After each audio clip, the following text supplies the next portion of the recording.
AP political screen మీద రప్పారప్పా scenes పెరిగిపోతున్నాయా?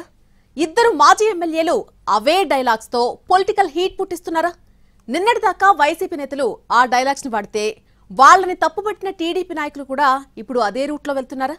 తాజాగా ఎక్కడ మొదలైంది ఈ రప్పారప్పా వార్? ఎవరా ఇద్దరు మాజీ ఎమ్మెల్యేలు? ఏపీలో డైలాగ్ వార్ పీక్స్ కు చేరుతోంది.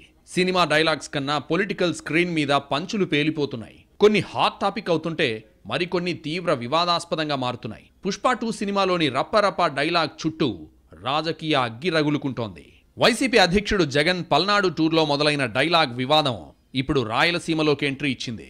ఈ ప్రాంత నేతలు, ముఖ్యంగా తాడిపత్రి నాయకులు రెగ్యులర్గా చేసుకునే సవాళ్లు, వాడే భాష ఎప్పుడూ చర్చనీయాంశమే. కాకుంటే ఇప్పుడు ట్రెండ్కు తగ్గట్టుగా రప్పారప్పాతో పొలిటికల్ హీట్ పుట్టిస్తున్నారు తాడిపత్రి లీడర్స్. తన ప్రత్యర్థి మాజీ ఎమ్మెల్యే కేతిరెడ్డి పెద్దారెడ్డిని ఉద్దేశించి తాడిపత్రి మున్సిపల్ చైర్మన్, మాజీ ఎమ్మెల్యే జేసీ ప్రభాకర్ రెడ్డి వాడిన పదాల చుట్టూ కొత్త రాజకీయం మొదలైంది నియోజకవర్గంలో. ఎన్నికల ఫలితాల తర్వాత తాడిపత్రి టౌన్లో అడుగుపెట్టేందుకు నానా తంటాలు పడుతున్నారు పెద్దారెడ్డి.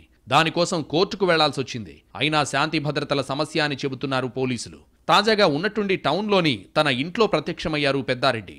దాన్ని ఉద్దేశించి దొడ్డిదారిన తాడిపత్రికి రావడం కాదు, దమ్ముంటే నేరుగా రా, రప్పారప్పా అని నరక్కపోతే అడుగు అంటూ పెద్దారెడ్డికి నేరుగా సవాల్ విసిరారు జేసీ. ఇదే ఇప్పుడు రచ్చవుతోంది. ఏడాదిగా పెద్దారెడ్డి తాడిపత్రి రాకుండా అడ్డుకుంటున్నారు జేసీ ప్రభాకర్ రెడ్డి. హైకోర్టు అనుమతులు ఉన్నా శాంతి భద్రతల కారణంగా నిరాకరిస్తూ వస్తున్నారు. అయితే ఆదివారం నాడు ఎవరికీ చెప్పకుండా ఎంట్రీ ఇచ్చేసి తన ఇంట్లోకి వెళ్లి కూర్చున్నారు పెద్దారెడ్డి. విషయం తెలుసుకున్న పోలీసులు అక్కడికి చేరుకుని ఆయన్ని తిరిగి అనంతపురం పంపారు. దీనిపై తీవ్రస్థాయిలో రియాక్ట్ అయ్యారు మాజీ ఎమ్మెల్యే.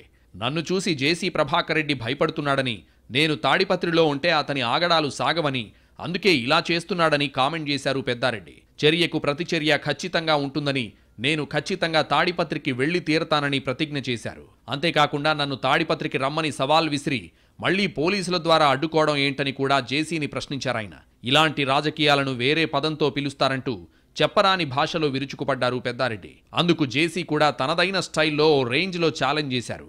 నాకు వైఎస్ఆర్ పార్టీ కార్యకర్తలు శత్రువులు కాదు, మా శత్రువు పెద్దారెడ్డి మాత్రమేనని, ఆయన వెంట ఎవరు వెళ్లినా వాళ్ల భరతం పడతానంటూ వార్నింగ్ ఇచ్చారు. తాడిపత్రికి దొంగతనంగా వచ్చావని, దొరతనంగా రాలేదని, నువ్వు ఎప్పుడు ఇక్కడికొచ్చినా మా కార్యకర్తలు నిన్ను రప్పరప్పా చేస్తారంటూ అదే డైలాగ్ను 4 సార్లు చెప్పి మరీ పెద్దారెడ్డిని హెచ్చరించారు. అంతటితో ఆగకుండా తాడిపత్రిలో పెద్దారెడ్డి ఇంటిని మా కార్యకర్తలు జేసీబీలతో కూల్చివేస్తారని వార్నింగ్ ఇచ్చారు.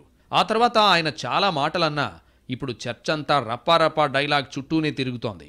నిన్నటిదాకా వైసీపీ నేతలు మాత్రమే దాన్ని వాడారని, అదేం భాష అంటూ వాళ్ళని ఆక్షేపించిన టీడీపీ ఇప్పుడు తమ నేత వాడుతున్న భాషను ఎలా సమర్థించుకుంటుందని ప్రశ్నిస్తున్నారు ఫ్యాన్ పార్టీ కార్యకర్తలు.